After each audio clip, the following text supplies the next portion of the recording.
اردو کور کے معزز دوستوں، میں ہوں ماجد ملک اور آپ تمام دیکھنے اور سننے والوں کو السلام علیکم۔ ناظرین گرامی، آج کی اس ویڈیو میں ہم ذکر کریں گے برطانیہ کی ایک ایسی کالونی کا جس میں بسنے والے افراد اچانک غائب ہو گئے اور آج تک ان کا کوئی سراغ نہیں لگایا جا سکا۔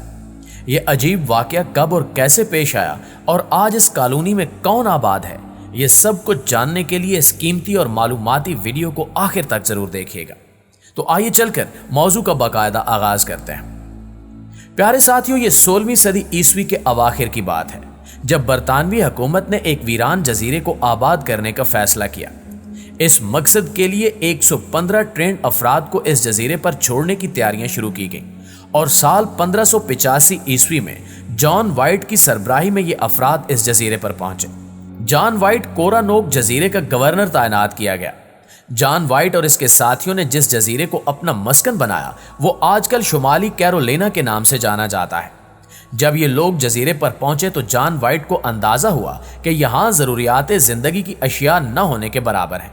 چونکہ وہ گورنر کے اعتبار سے تمام افراد کی ذمہ داری اپنے کاندھوں پر لے چکا تھا، یہی وجہ تھی کہ اس مسئلے کا حل سوچنے لگا۔ کئی دن کی سوچ بچار اور مشورے کے بعد اس نے فیصلہ کیا کہ وہ واپس برطانیہ جا کر ضروریات زندگی کی اشیاء سے بھرا ایک بحری جہاز لائے گا تاکہ اس جزیرے پر آباد کی جانے والی کالونی بہتر طریقے سے زندگی گزار سکے۔ دراصل یہ علاقہ شمالی امریکہ کے ویران جزیروں سے بھرا پڑا تھا اور برطانیہ سے اس کا فاصلہ کئی ہزار کلومیٹر بنتا تھا۔ ان افراد سے قبل شاید ہی کوئی انسان ایسا ہوگا جس نے 16ویں صدی میں شمالی کیرولینا کے ان علاقوں میں قدم رکھا ہوگا۔ یہی وجہ تھی کہ یہاں تک پہنچنا ہر کسی کے بس کی بات نہیں تھی۔ جان وائٹ بھی اس مسئلے سے آگاہ تھا، مگر اس کے پاس کوئی دوسرا آپشن موجود نہ ہونے کی وجہ سے اس نے اگست 1585 میں واپس برطانیہ کی جانب سفر کا آغاز کیا۔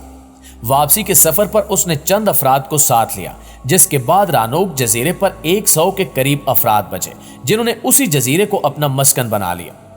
ناظرین گرامی، چند وجوہات کی بنا پر جان وائٹ 3 سال بعد اس جزیرے پر واپس لوٹا، لیکن جب اس نے جزیرے کا دورہ کیا تو اس کی حیرت کی انتہا نہ رہی، کیونکہ جزیرے پر ایک شخص بھی زندہ نہیں تھا۔ یہ دیکھ کر جان وائٹ چکرا کر رہ گیا اور اس نے ماہرین کی ایک ٹیم جزیرے پر بلا لی۔ تحقیق کا آغاز کیا گیا اور یہ معلوم کرنے کی کوشش شروع کر دی گئی کہ آخر جزیرے پر بسنے والے 100 افراد کہاں گئے، انہیں زمین کھا گئی یا آسمان نکل گیا۔ پراسرار طور پر غائب ہو جانے والے ان افراد نے درختوں کے تنوں پر عجیب و غریب نشانات بنائے، لیکن جب ماہرین نے ان نشانات اور دیگر سراغوں کی مدد حاصل کرنے کی کوشش کی تو تحقیق کی ڈوری مزید الجھتی چلی گئی۔ 1590 تک رانوک کے گمشدہ افراد کی کھوج جاری رہی، مگر کچھ ہاتھ نہ آیا۔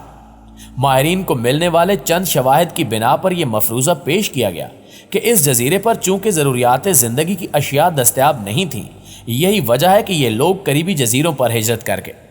اب سوال یہ پیدا ہوتا ہے کہ نئی بستی بسانے کے اعتبار سے برطانوی حکومت نے آخر کیوں اس جزیرے کا انتخاب کیا؟ اس حوالے سے یہ کہا جاتا ہے کہ برطانوی حکومت نے 1580 میں ایک وفد اس علاقے میں بھیجا جنہوں نے رانوک کے قریب بسنے والے چند قبائل سے ملاقات کی۔ ان قبائل نے برطانوی وفد کا گرمجوشی سے استقبال کیا اور مہمان نوازی میں کوئی کسر نہ چھوڑی، جبکہ برطانوی وفد نے جزیروں کے اس جھنڈ کی دریافت کے علاوہ یہ خبر بھی حاصل کی کہ ان جزیروں میں سے کسی ایک پر ہیروں کی کانیں پائی جاتی ہیں، جس کے بعد برطانوی حکومت نے رانوک نامی جزیرے پر کالونی آباد کرنے کا فیصلہ کیا۔ اس کی دوسری اور اہم وجہ یہ تھی کہ یہ جزیرہ اٹلانٹک اوشین میں ایسی جگہ پر واقع تھا جس کے قریب سے اسپین کے تجارتی بحری جہاز گزرا کرتے تھے۔ رانوک جزیرے پر رہ کر برطانیہ ان جہازوں پر آسانی سے بھی نظر رکھ سکتا تھا، یہی وجہ تھی کہ برطانیہ نے اس جزیرے کا انتخاب کیا۔ ناظرین گرامی، تاریخی کتب کا مطالعہ یہ بھی بتاتا ہے کہ برطانیہ نے 1580 عیسوی میں بھی ایک وفد رانوک نامی اس پراسرار جزیرے پر آبادکاری کی غرض سے بھیجا تھا، مگر سہولیات نہ ہونے کی وجہ سے یہ وفد اس جزیرے پر زیادہ دیر نہ ٹھہر سکا اور چند ہی دنوں میں اس نے واپسی کی راہ لی۔ پھر 1585 میں ایک بار پھر سے برطانوی حکومت نے اسی منصوبے کو دہرانے کی کوشش کی، مگر افسوس کہ اس بار نتائج بہت ہی بھیانک برآمد ہوئے اور اس جزیرے پر اترنے والے مرد و خواتین گمشدہ کالونی کے باشندے کہلائے جانے لگے۔ دراصل ہوا کچھ یوں کہ جان وائٹ واپس برطانیہ پہنچا تو اس نے تمام تر تیاریوں کے ساتھ اسی سال واپسی کے سفر کا آغاز کرنا تھا،